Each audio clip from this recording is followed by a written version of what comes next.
It's about letting the love of the friends you've made along the way, come in and support you. It's called Let Your Love Wash Over Me.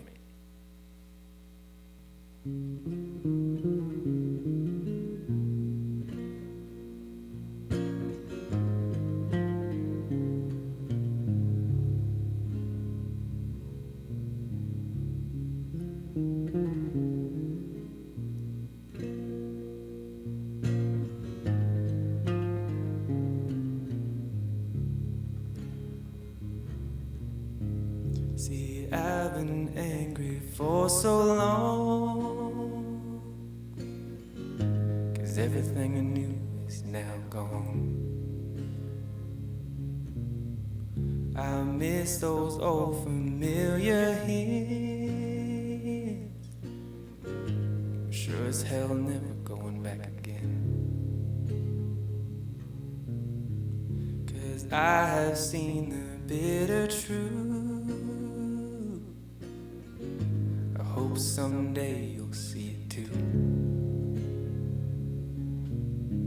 See, I've been angry for so long. I'm tired of pretending that I'm strong.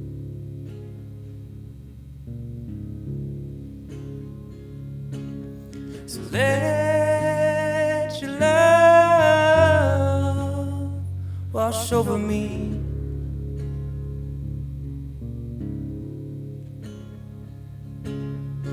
Open up your heart and set it free.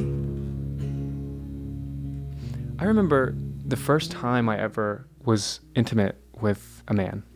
The way he reached for me, the way he touched me, was almost identical to the way that I was assaulted. But in that moment, I wanted it. In that moment, I chose to allow it, and I was in control. I will never forget that moment. It was like a floodgate of emotions, getting back in touch with myself.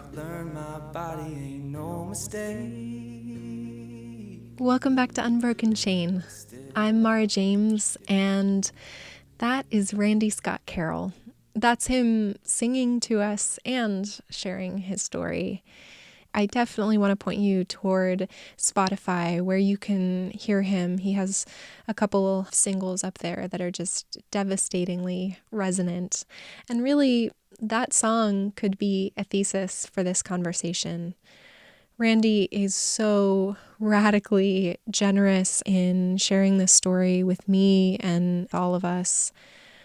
This conversation came about by way of magic, like the best do. And I actually went over to his house earlier this spring to pick his brain because he's a radio producer. He puts stories out regularly with WHYY, and he actually recently started teaching a radio journalism course. He's a wealth of knowledge.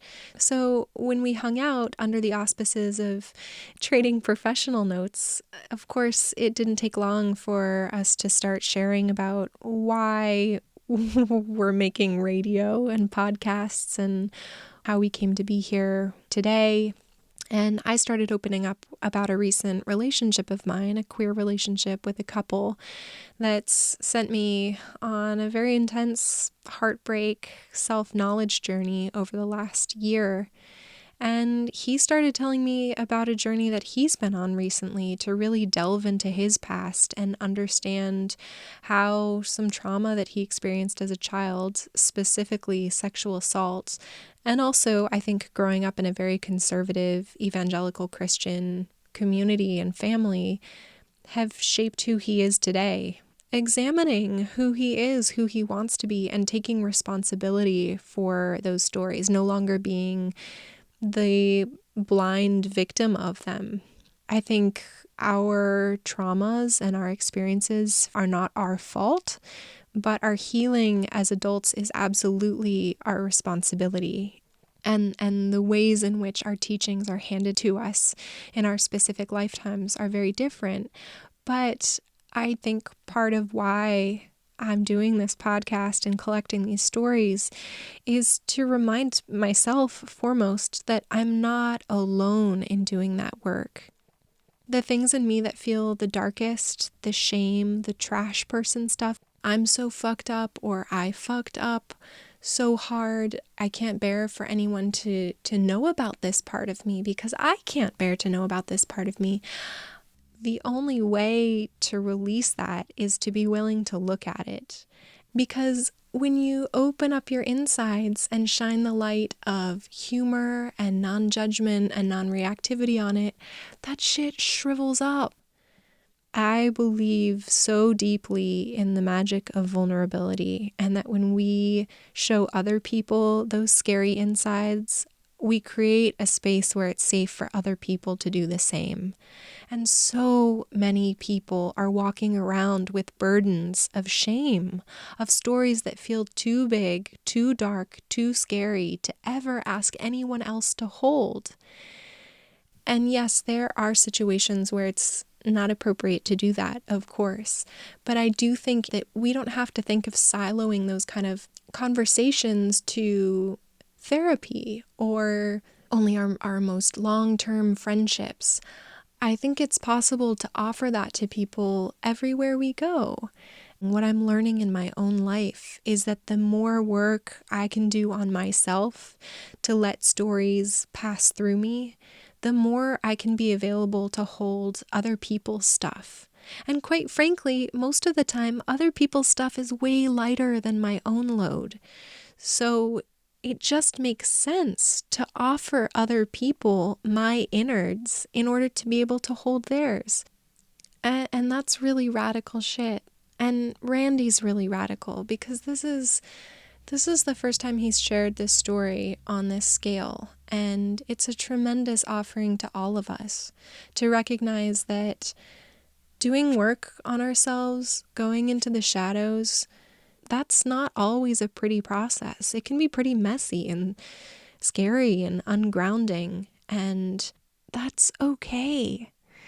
That's, as he says, that's what healing looks like. And I'm just so grateful for the offer that he's providing to jump in the water and get naked together.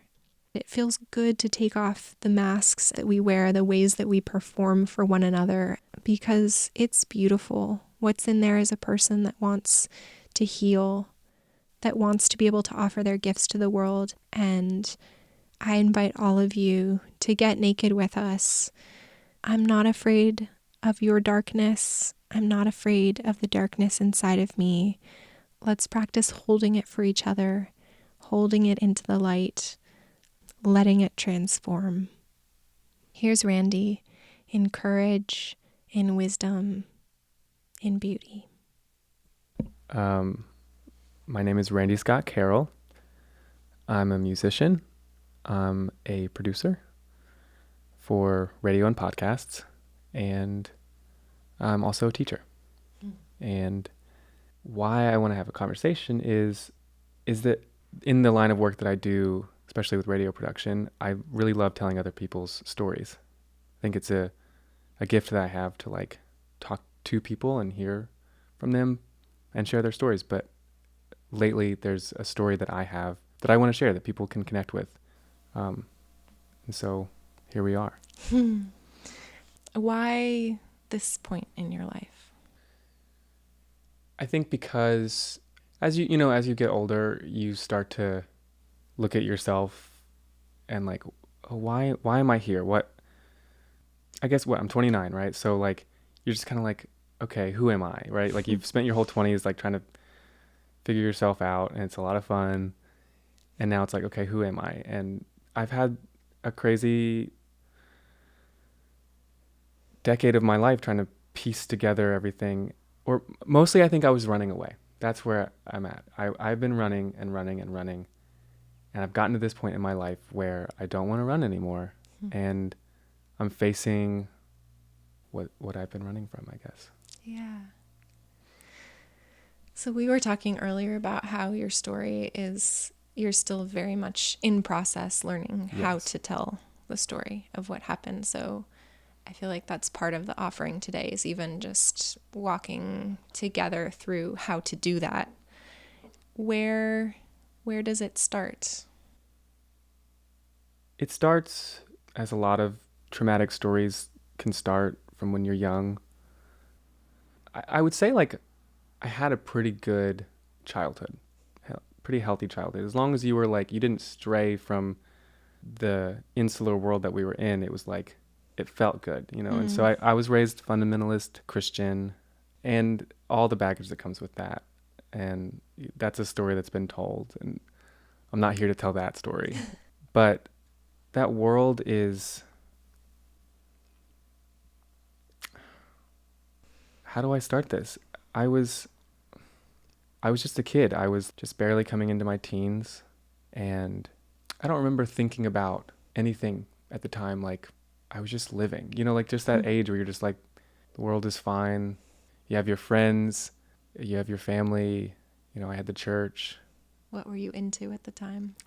I was probably like into cars. I had some friends at school that would like, we'd talk about souping up cars and stuff. We were all like 13 or 14, but like it was just like the cool boy thing to be into, and all the magazines and like the sexy women that would be in the like magazines and stuff. And I would build RC cars, taking old RC cars and like deconstructing them and pulling the motors out and like building new ones and like Frankenstein kind of things.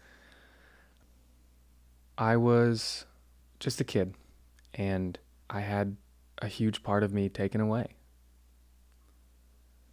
And I still live with that to this day. Yeah.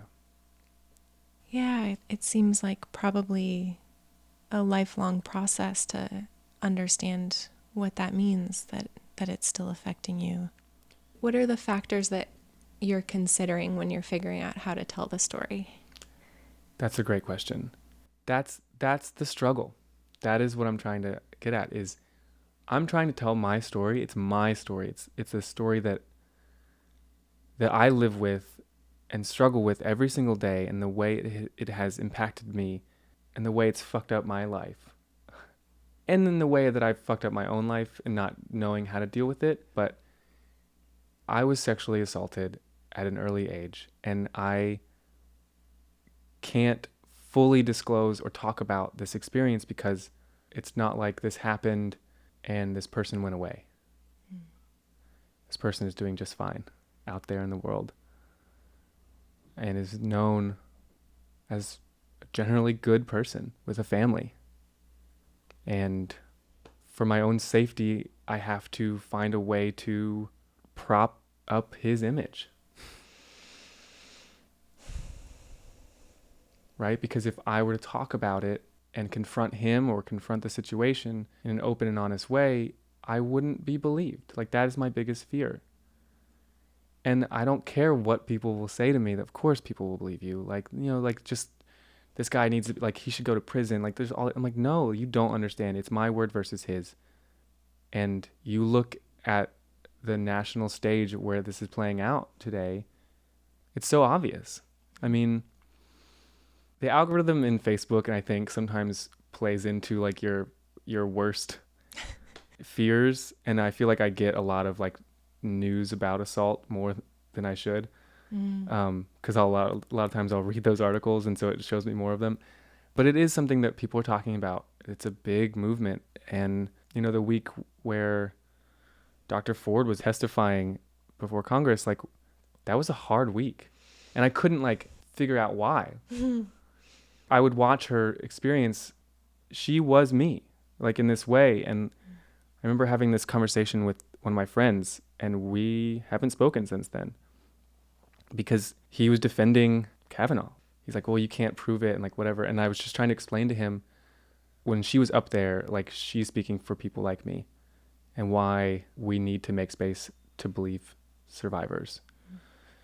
And he said to me, well, I don't have your experience, so you need to like factor that in when we're talking, like basically saying that like I need to accommodate his lack of personal experience with this in discussing this. And I was like, no, that's exactly it. Like, I have this personal experience and you need to accommodate me. You need to accommodate the fact that you don't know everything. And I get that you're coming from this like logical point, which like white dudes we're really great at being like super logical and like, you know, oh, we don't have these sorts of experiences, so we can speak like calmly and coolly about this. Like he was like, you're being emotional about this. I was like, hell yeah, I'm being emotional. Because it's personal.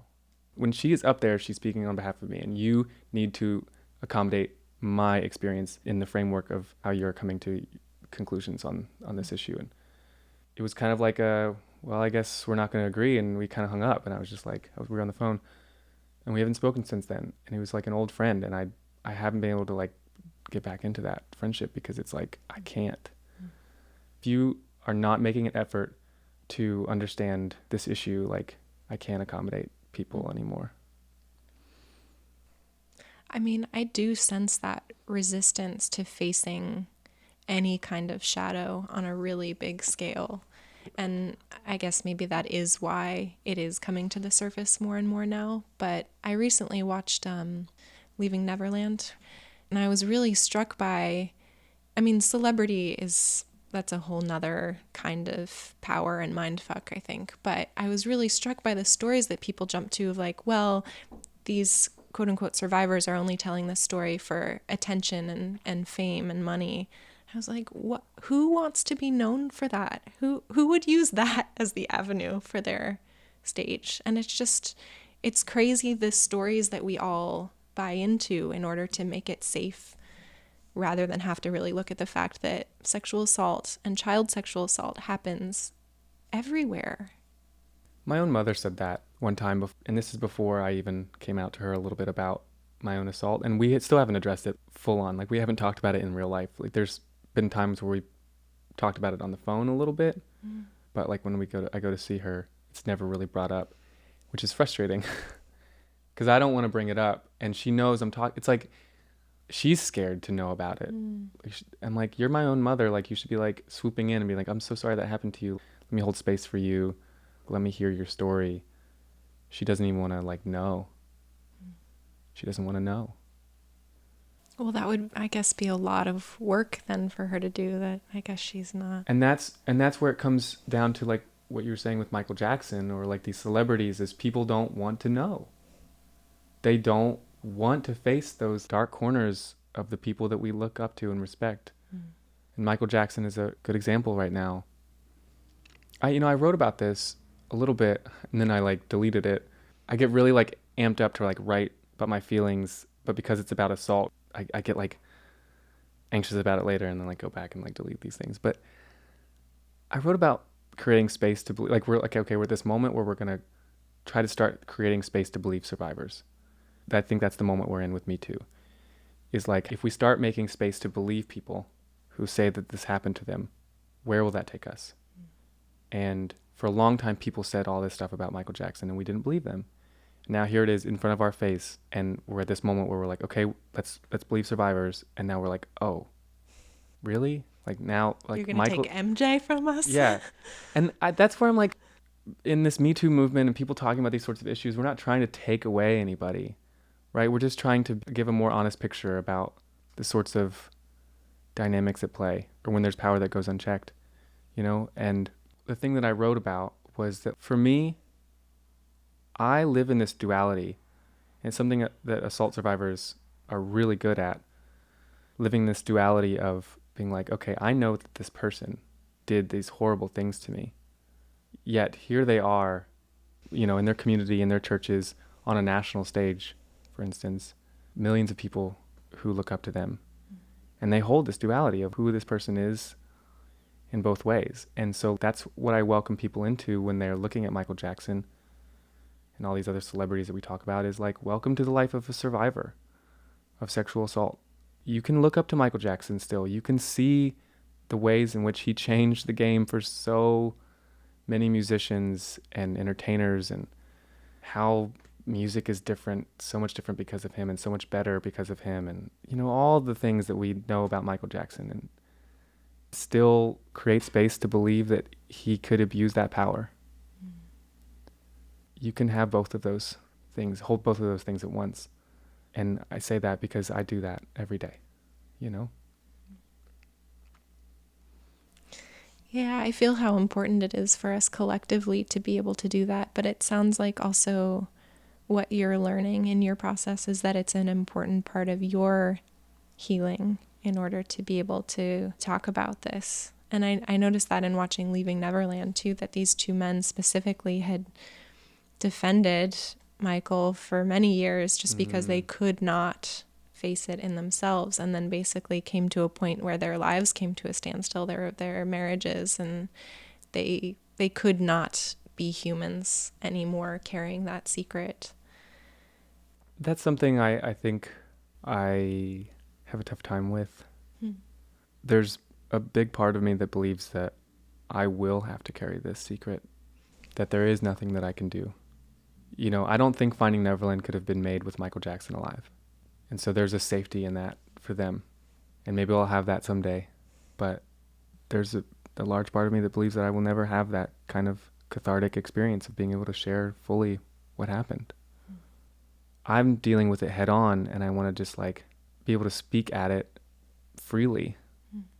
I'm angry and excited. It's like one of these like I'm angry at it, and I just want to be like, fuck it, and like just break down the door and be like, fuck this guy and fuck all this whole situation, and just like move past it and move beyond it. And also excited to be like, yeah, like this happened to me and I'm moving through it. Get out of my way. I'm coming through.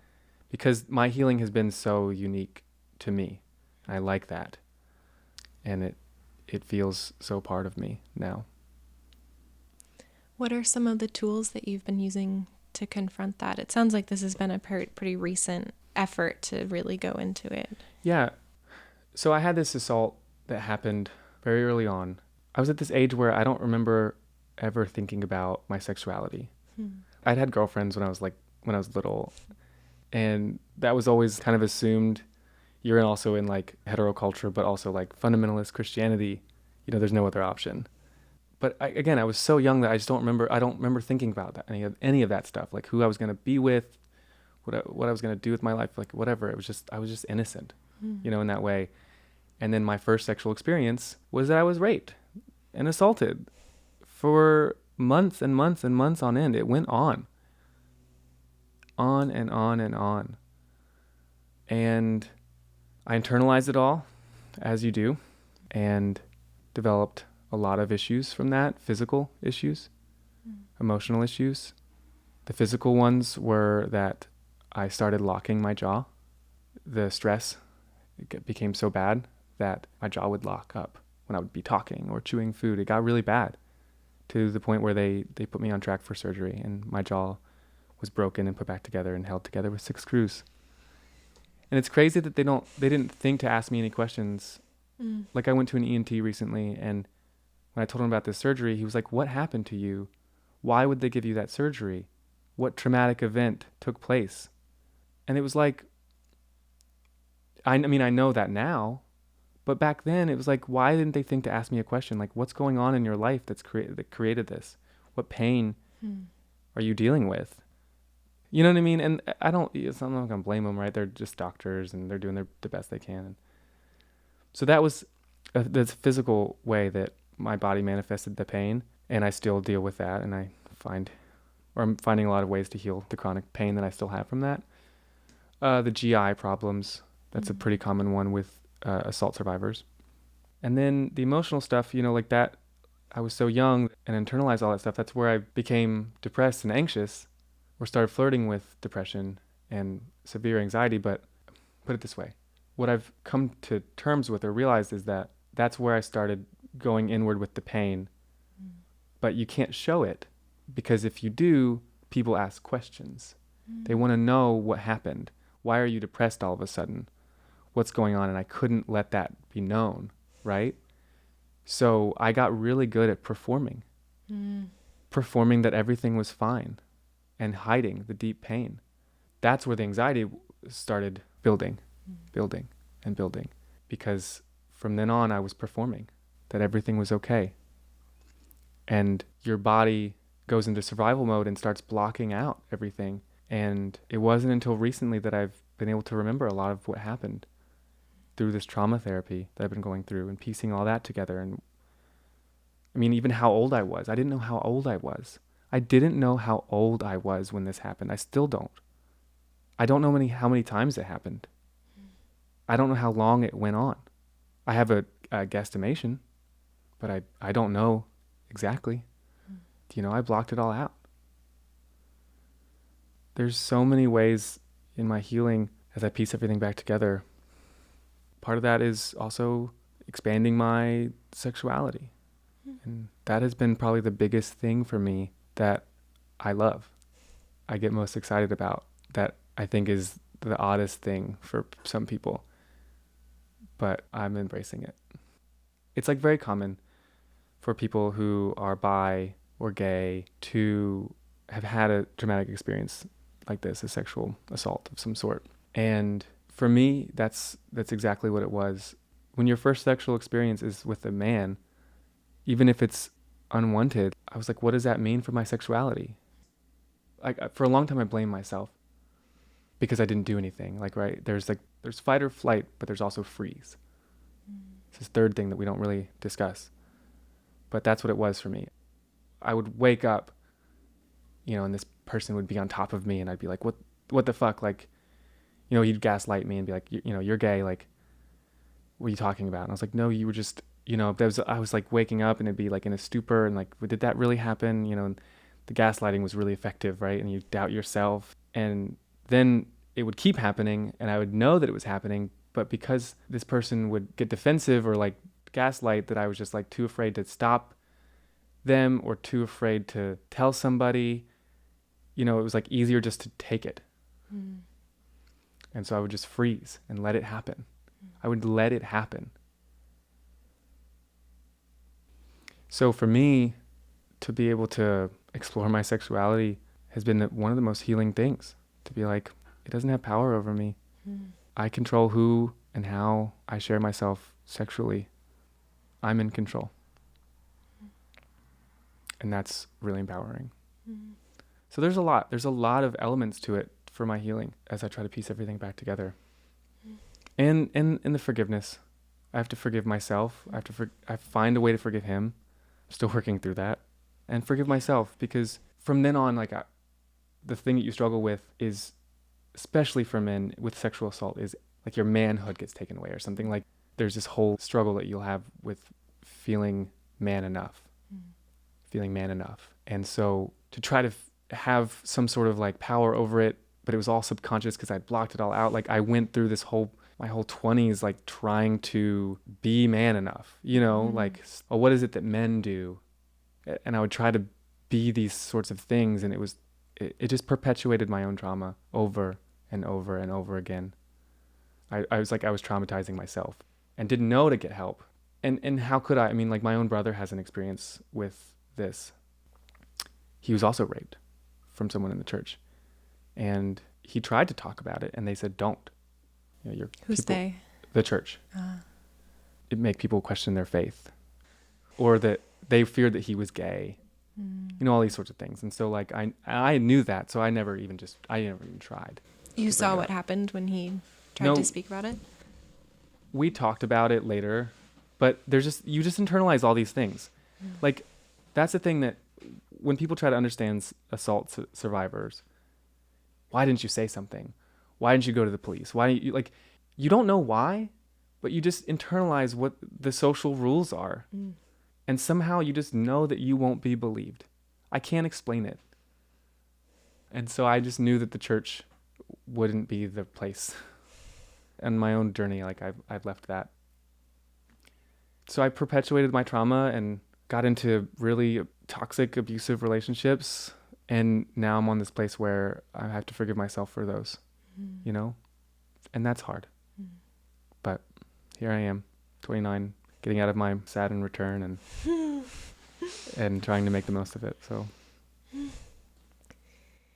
when you talk about trauma therapy, is that someone that's trained to be very present, hold really strong space to like enter into the dark places and be like, it's okay to go there. Like you'll come back out. I will help you come back out.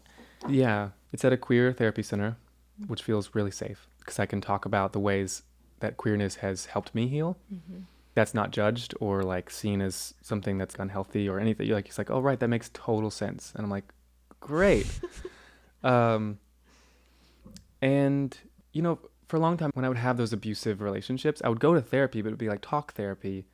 And because I had blocked out so much of like my childhood, that stuff never came up. So we could never get to like the root of like what was going on. It was just like, I'm having these issues, and they're like, oh, tell me more, and it just didn't really seem to help. And it really wasn't until Me Too as a social phenomenon came about that like it hit me, like it all of a sudden came back, and it was like, oh, that happened to me.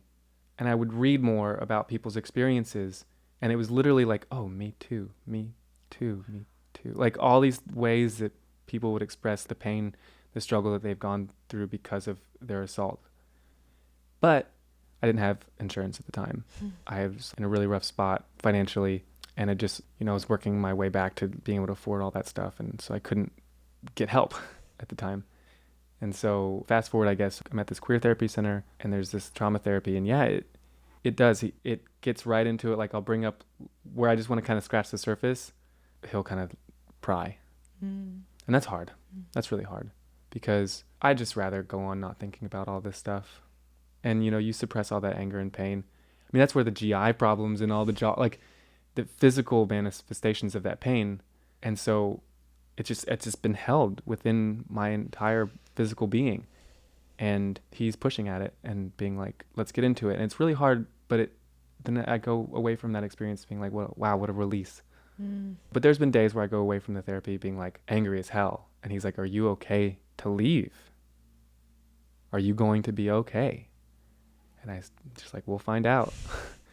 And I drive away like listening to like hard rock music or something. Like I've got a little stick shift car, and I'm like real heavy on the gears, just like, I'm such a boy sometimes. I'm just like, like just fast car or something, like to feel like I definitely like am trying to find healthier ways.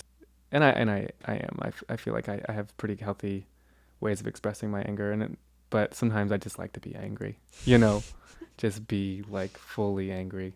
I took kickboxing for a long time, and that was always really helpful. Like I continue that when I can. I have a little punching bag that I use. Yeah, trauma therapy is intense. It's just like, let's dig it all back up. It's literally pieced together this like whole part of my childhood that I blocked out. It's crazy how much your memory and your brain can just take something and lock it away. Self-protection mode. Self-protection. Yeah, that's exactly what it is. I'm 29. This happened when I was like 14, 15, like that age. Like it feels like it's happening all over again. And so I'm just on edge all the time. And it's pushed me to like stay distracted, and I'm like using that to make art and do all this stuff, because I feel like if I stop for 1 minute, like I was like, one night I was like, okay, I've been pushing myself, I've been staying distracted, it's time to just like get in touch with myself for a little bit. And I ran a bath, and I had sat in the bath for like a minute, and just that little bit of silence and alone time, just that little bit where I finally sat down, I broke out into tears and just like wept uncontrollably. That's the level that's like I'm operating at. Like if I feel like if I stop for 1 minute, I'm just going to break down. Does that feel unsafe to be vulnerable in those ways? Yeah, I feel very unsafe. I have to remind myself daily that it's not happening again. This experience is in the past. That I have a really strong group of friends and a support network and therapy and lovers and all the things that I've pieced together for myself to get through. So, do you have other survivors that you've been able to share with, or have you and your brother been able to connect? Yes, and I think that's the power of Me Too right now, is that like people are sharing things and they're connecting. I can't begin to describe how incredible it is to connect with people who have a shared experience with assault. The level of understanding that we have for one another is indescribable. We just get each other. One of my first girlfriends that I had in Christian school, it was the first person that I ever told that I had an assault experience to, because she shared with me one night that she had. And it was literally like she told me that she had this experience and that it was really hard for her. And I was like the first partner that she had told. And it was literally like we were on the floor of my double wide trailer in Rustburg, Virginia, in the floor of the kitchen. And I just remember saying, me too. I literally said that. And then I shared my experience, and we had this beautiful connection. And we broke up later and have kept in touch here and there. She went on to date women for a while. Now I think she's back dating one guy in particular, but I called her up and I was like, how are you? I remember you shared that experience with me. What's that been like for you? Because this is what it's been like for me. And it was really powerful because here I am making this effort to like understand it and how it's like affected me. And actually she was like, I've forgotten about that. In the same way for me, her therapists don't know about that experience. She has since blocked it out. Wow. And so she suffers from all this anxiety and all these sorts of things, but doesn't know where it's coming from and has really struggled in that and hadn't thought that it could be this assault. It was like this eye-opening experience for her. She's like seeing how it affected me or hearing how it affected me and what I've done and what I'm doing to heal. She was like, oh, that sounds like what I have been struggling with, but didn't know that it was my assault or didn't think that it could come from that. But everything you're mentioning, like the problems you've had, those are my problems. And I'm like, yeah, those are all rooted from assault. And she was like, whoa. And now, she's been bringing it up with her therapist for the first time. And, we'll check in sometimes. And yeah, and then my brother. That was really intense. And it's still really intense.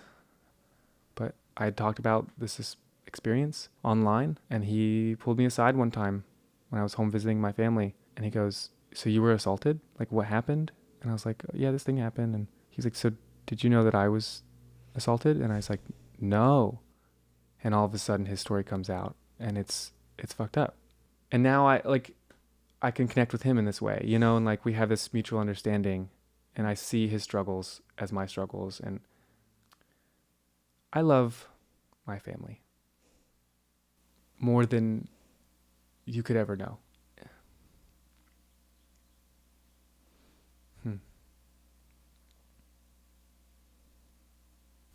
Are you feeling protective right now? What do you mean? Are you trying to figure out how to protect them in this story? Yeah. That's the thing that I struggle with is like, I love my family, even though that they raised us they raised us the way they knew how. Fundamentalist Christianity, all that bullshit. I don't blame them for that. I left that for my own reasons. But in that world where they're at, it is so, I don't know if the word is homophobic or just in general doesn't know how to deal with sex and sexuality. My brother came to my dad, who is the pastor of this church that we grew up in, and my dad made it go away, but he didn't get my brother any help, didn't think to get my brother help. There's this element where I don't blame him. Like, what do you do as a father? What do you do? This is an issue that we are talking about now, and like people are starting to learn what to do. He was not didn't grow up in a world that would know what to do with this. But he made it go away, told my brother never to speak of it, couldn't tell mom, nothing. No one knew. And that was the end of it. And I have watched my brother's potential for life worsen year after year after year because he has held this all in. Is the Christianity a big part of the story in your family that goes alongside of this? What do you mean? Well, with your parents now, I guess, are they still entrenched in the church? And is that a big part of the possible shame around being transparent about this with him, or their resistance to being honest with you? Right. Yeah, they're still in the church. I've seen them grow in a lot of ways. I have two younger sisters, 16 and 14, and they're, as it goes, they're a lot more loose. And I say a lot more loose. I mean, they're still really strict. They can't go to dances. There's like all kinds of. Thing is, though, the internet, you can't stop the internet. I think that's been the most. This is a tangent I'm going to go on, but like the internet has revolutionized access to people like me. Like, in order for Christianity and fundamentalist Christianity to work, it needs to be insular. For closed-mindedness to work, it has to be closed off. And the internet is a radical shift in who has access to information. The internet is still a weird breeding place for fundamentalism in this other way. So it's like, right, because now we're in this place where like you can you can get into feedback loops on the internet, perpetuating your own ideology. But for someone like me who wanted to find out more, the internet was great. And my sisters, they know about the world in their own way. And I try to like slip them little books here and there without my family looking, you know, like here's a book about strong women. Just take that. Like women who like did cool shit. Or here's a record. My younger sister has kind of like this darkness to her. I think she could be a really great comedian actually, because she's really funny. But there's a lot of darkness there. And I see it, and I don't know, I slipped her this cool, like, well, do you know, Courtney Barnett, right? Like, I was just like, here's the rad rock album, you know, like, I don't know, just shit like that. I try to, their Christianity, yeah, they don't know how to talk about sex.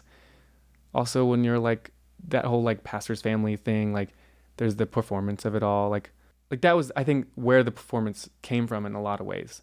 When you have this assault, you have to perform that everything's fine for survival in general. Like people have that same experience, but on top of that came the church.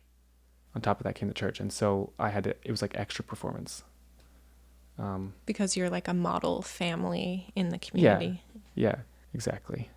We have to be good kids. I mean, that's why I had to leave all that stuff. Like it just doesn't know how to deal with, Christianity is just like, doesn't know how to deal with this stuff. Like for me, using the exploration of my sexuality has helped me deconstruct the performance aspect of who I am. You know, I can like find out truly who I am through that, because so much of gender and gender expression is a performance, and I can find out what roles I like to play and what I don't, you know, like, and it's so fluid in that way. And Christianity and heterosexuality, I kind of see them like they kind of go hand in hand. In a lot of ways, it's so rooted in a lot of traditional elements that institutions like Christianity and stuff perpetuate. And so, yeah, there's not a lot of room for those sorts of conversations either. Yeah, like my parents wouldn't understand. I tried to tell my dad that I was queer once and asked him how he felt about that. And he like was so visibly nervous and like I've never seen him that way. And then finally, we didn't get into like what it meant for me fully, but it was all sort of implied. It was a very like tricky dance. But by the end of it, he was just kind of like, well, if it includes like, forget how he worded it or something, like if it includes seeing men or if it like something, he was like, you know, you can never bring that stuff home. And I said, okay. I just want to check in with you. How are you doing? Thank you. Yeah. I've never been this like honest or vocal about all this shit before. It's stuff that like I just keep in my head. But you're really articulate. Really? It's very coherent. Yeah. Really? Okay, yeah. Good. Yeah. I feel like I'm all over the place. No. I can tell how much work you've been doing. It's really grounded. Wow. Thank you. Yeah. I'm trying not to lose it sometimes. Oh. Because it's like I really am so angry. I am so angry. But it's really powerful to have that kind of anger and like what I can do with it. And I said the same thing to my brother the night. My brother is cool as shit. He really is like one of the coolest guys I know. He's autistic, and has this really beautiful way of like being so logical. Like emotions are very like, not really sure what to do with those. I mean, he fully feels them, you know, in the way that everyone does. But he is really great at being like, no, logically, like this makes sense. So like, why? I don't care that like. So I remember I checked in with him when I was sharing a little bit on Facebook once about him having this assault experience. I was like, when I started talking about it, my own brother came to me sharing this similar story. And my parents were like, you know, did you talk to him? And I was like, yeah. And I asked him if it was okay. And he's like, I don't give a shit. And again, I go back to the fact that I love my family. They're beautiful humans and beautiful and loving humans, right? Like when you're in the church, and especially as a pastor's family, like you watch as your parents come under people and serve them and help them, and people who are struggling, like they help them find homes and money when they need it, and love and connection and like support. Like it's beautiful, right? That's the beautiful side of faith and spirituality. But there's the dark side, and the dark side affects people like me and people like my brother. And I remember the night so vividly in the car with my brother and him talking about like his disassociation with that whole experience. And I forget how it came up, but he was just like trying to say that he'd moved on from it or something, or he's like, it happened and I'm over it. I'm like, he just kept trying to say he was over it, but he was clearly like upset. And I'm like, but you don't have to be. And I just held space for him and then just kind of like put my hand on his shoulder and was like, has anyone ever told you that you can be angry? That you're allowed to feel anger? And he just broke down. That's the healing process. To take space, to be angry. When you have been assaulted, you suppress all of that anger. And in the experience that I've had with men, in talking with them about their assault, the anger goes way deeper. You could come up with a whole host of reasons why. I think women culturally can express emotions a lot easier. And so they can jump into their healing process a lot sooner. Our culture is so homophobic that when men have these experiences from the hands of another man, like the implications, what that could mean, for your manhood, your masculinity. As defined by... Exactly. It's defined by who? And that's what I try to do in my own healing. It's like, I'm going to define my own masculinity. Because, again, it's the stuff that I'm in the process of forgiving myself for. I think I took a lot of space to deconstruct the toxic parts of masculinity that didn't serve me, and like the sensitivity that I have and the empathy that I think I have.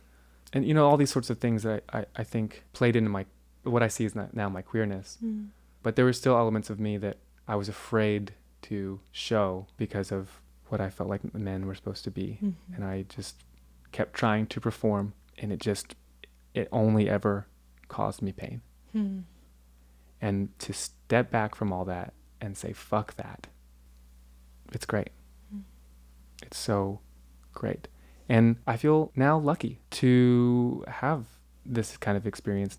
That's the tricky part of any kind of trauma and hard things that we could go through in life, is you have to find this way to appreciate the things that shaped you. Like, in order for you to love yourself, you have to somehow find a way to have some sort of appreciation for what brought you to where you are. Because if you don't, how can you fully embrace the self that you are now? So, this is like kind of step one for me, like sharing even this with you into this like sort of new phase. Is that what forgiveness is? What do you mean? That storytelling of embracing the dark things as part of the person you are right now, as a gift. Maybe in a kind of way that's forgiveness. Yeah, I guess it is.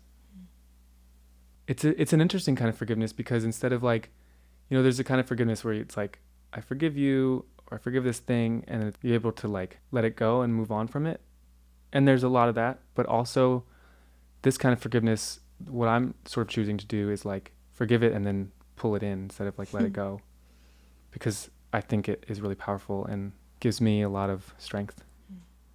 Because for a long time I had this sort of subconscious anger, and it would consume me. I was operating in fight or flight. Like so when you've been traumatized, especially within sexual assault, so much of your life then is defined by fight or flight.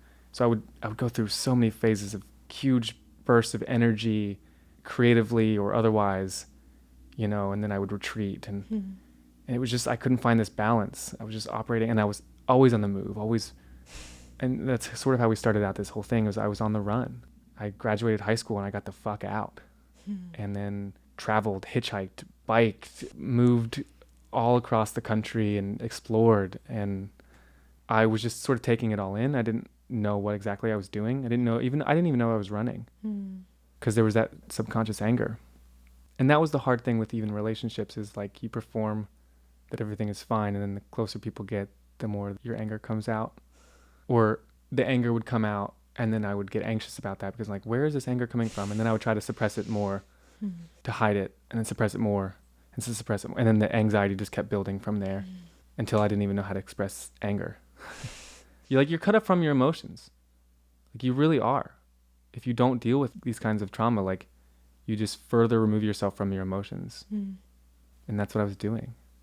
I have a clear visual to this day of when I was assaulted, this separation between my emotions and myself. And that's where that's where the anxiety starts to set in, because, and all these sorts of issues can arise, because when you can learn to remove yourself from your emotions, you will put yourself continually in situations that would otherwise be unsafe, because you can't be present with your emotions. You've learned how to put those on a shelf for survival. And so that's what I did. I would put myself in situations that would be unsafe, perpetuate the trauma, and not know how to like be in touch with my emotions, be present with them. And dealing with that has been, that's now a superpower for me. I love it, because I can now, as a radio producer, I can throw myself into situations that I could be nervous. I could be, there's so many different like emotions that you could feel, but I'm like, nope, I'm just here, and I'll deal with the emotions of it later, whether I felt nervous or excited, like whatever, I can be present. I can have this kind of conversation. I'm a little removed right now. There's a lot of like fear, anxiety, and I'll tell you this. When we first met, and that's why we're here, is like there was something about you where I was like, I'm telling you this like part of myself right now, and it opened up a little bit about my assault, because you just had this energy about you, and it's a beautiful thing that you have. And I was like, okay, and it just like sort of came out. And then you left, and I curled into a fetal position and like cried, because I was like, I just opened myself up, and I didn't know, like I was so removed from my emotions in that point where I was just like, oh, it's just this thing that I'm dealing with, and I felt like very like matter of fact about it. And then afterwards I was like, oh my God, I just like opened myself up to someone that I just met, and like why, like it was just this whole thing, and I like broke down. Wow. And so it's a gift and a curse, like any superpower, right? Like you can use it for good, you can use it for bad. It can hurt you and hurt others, which I think has been the majority of my adult life, is hurting myself and hurting others. Or you can hone in on it and learn to help yourself and help others. I mean, you're also bringing it full circle, because you are a storyteller, and I think you have that gift of like holding space for people, and people are everywhere are hungry for that and need that, and that is a really, like, your superpower is a gift to everyone now. It really is. It's a little overwhelming the more I hone in on it, because I see the potential for it now, and it's like, oh, I can do a lot of good with it. Like, that's daunting. So just being aware of that and learning how to create boundaries for the first time. Tell me about it. Yeah. Well, I mean, that was like, for me, when your boundaries so clearly are penetrated without your consent, I feel like you have like almost two options. Either you can become completely closed off, put up all these walls, or I think you could become a lot like what I did, which was that I had no boundaries. That's how I would let people in that meant harm. And I don't want to sound like, I mean, there's also the people that didn't mean to cause harm, but did. But yeah, learning to create boundaries is powerful. Learning to say no. That's the thing, like, when I started like really taking space to like explore men, I have this look about me. I'm sounding like full of myself. Maybe I should Go not. for it. What you can't see in this podcast is that I have like this like kind of like twink femboy like body type look to me. I've been a model, and so like finding men to explore with is like, You're desirable. yeah, and that's great and fun. But what's been powerful about it is I can say no. It allowed me to find space to say no, because it was so like, I'm sounding so full of myself. You probably should edit all this out. But it was like so easy. You have the power. Yeah, like I have a lot more power in those situations. Whereas because of like where I had been at emotionally and in other relationships, I didn't have that, or I relinquished that power. And now it's like I'm exploring that enough to like feel like I can find that power in any relationship. I want that throughout. or learning which relationships I don't want the power in. Like, that's another thing. I remember the first time I ever was intimate with a man. The way he reached for me, the way he touched me, was almost identical to the way that I was assaulted. But in that moment, I wanted it. In that moment, I chose to allow it, and I was in control. I will never forget that moment. It was like a floodgate of emotions, getting back in touch with myself, finding my power. And so here I am, this weird, fluid little country boy. I don't know what my sexuality is, and it's so fun. I love that I don't know that. I get a little anxious about it because people want you to be in a box. They really do. They really, really do. I remember I was like, I'm queer. And then someone was like, so now that you're gay, like, I'm like, wait, what did you, what? And it's not that I'm like afraid to be gay. There's a probability that, yeah, like at some point I want to date one person or something. Like, I mean, I've dated all over the place, but it could be in a relationship long-term with a dude. But I don't know, and I don't care. And even if I was, that doesn't make me gay. I'm more like aroused and turned on by like emotions and energies than anything else.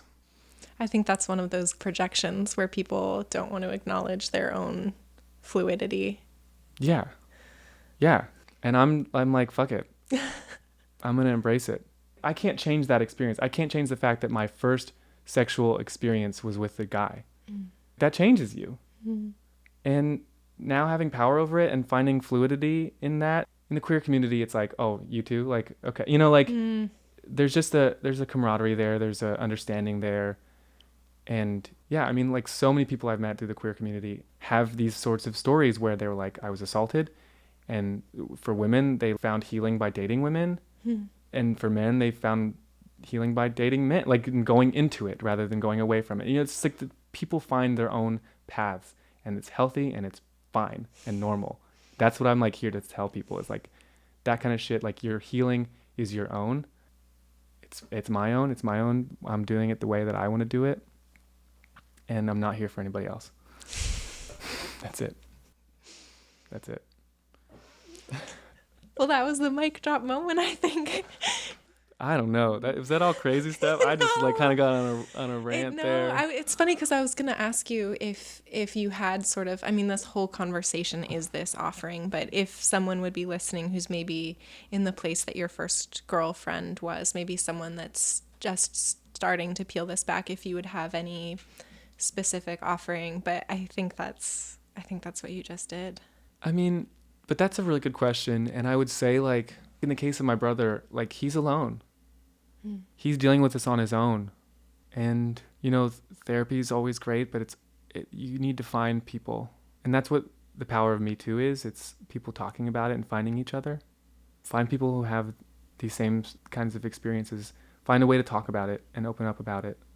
And also, the biggest thing I'll say is, for people who don't have these experiences, find a way to create space for people to talk about it.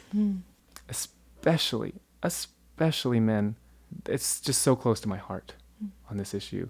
Men are already conditioned to be removed from their emotions. And the hypermasculinity of our culture and all these, the list goes on. Like, for people to create space for men to open up about this stuff is so, so important. And the biggest thing is just hold space. There's no need to ask questions. People like me will share it when they're ready. They will talk, but they have to feel safe. There's this children's book, and I wish I could remember what it's called now, but I was reading it to my preschoolers, and there's this child in the book that had built a castle, and this crow or something came by and knocked it all down. And all these animals come by, and they're like, the hyena comes and like, hey, let's laugh together. Let's find a way to like, and this child is like, no. And then the elephant comes by, and it's like, let's remember and think about all the times, when you used to build all other castles and all this stuff, and that didn't help. All these animals would come by that like would want to do these things, and eventually this bunny rabbit comes by and just sits. And just sits. And I like had to hold back my tears while I was reading this book to these kids, because that's all it took for that kid in the book, was just to have someone sit next to them and hold space. And that kid got up and rebuilt their castle. That's what it takes. When people want to open up about these sorts of stories, just sit with them, create space, make sure that they feel safe, and they'll rebuild their castle on their own, in the same way that I'm doing this on my own. And I have people in my life who have sat with me and let me cry and feel all the emotions and not be judged for it. Thank you. Thank you for sharing. Mm-hmm.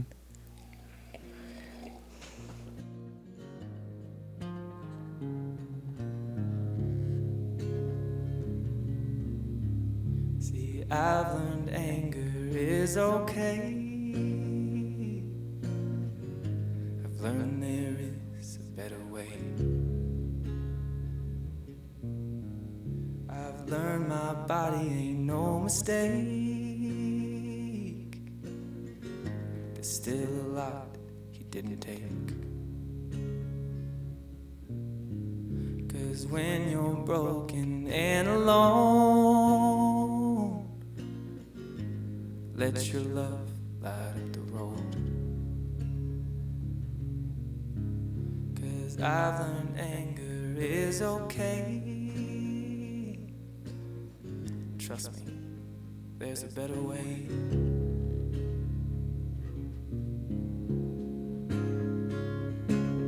So let your love wash over me.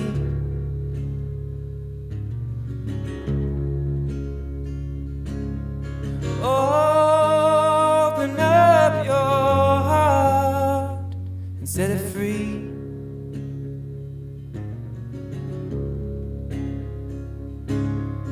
Let your love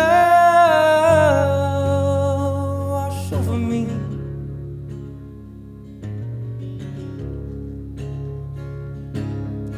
Open up your heart and set it free.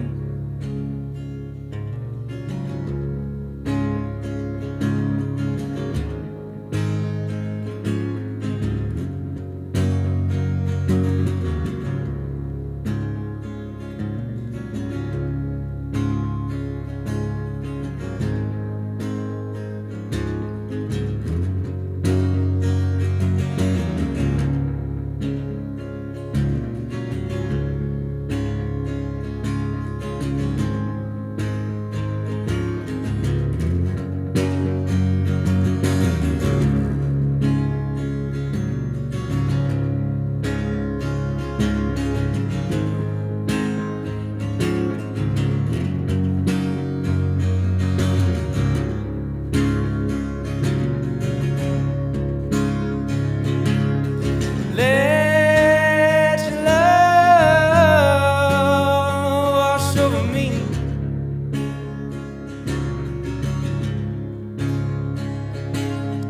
Open up your heart, set it free.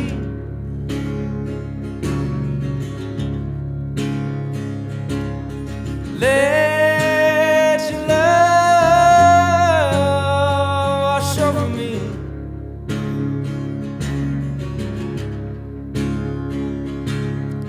Open up your heart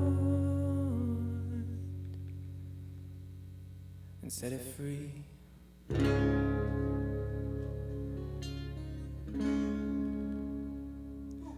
If you want to find more of Randy's music, his stories for radio, you can find him on Instagram at Randy Scott Carroll. And I'm, of course, hanging out there too at Maura James.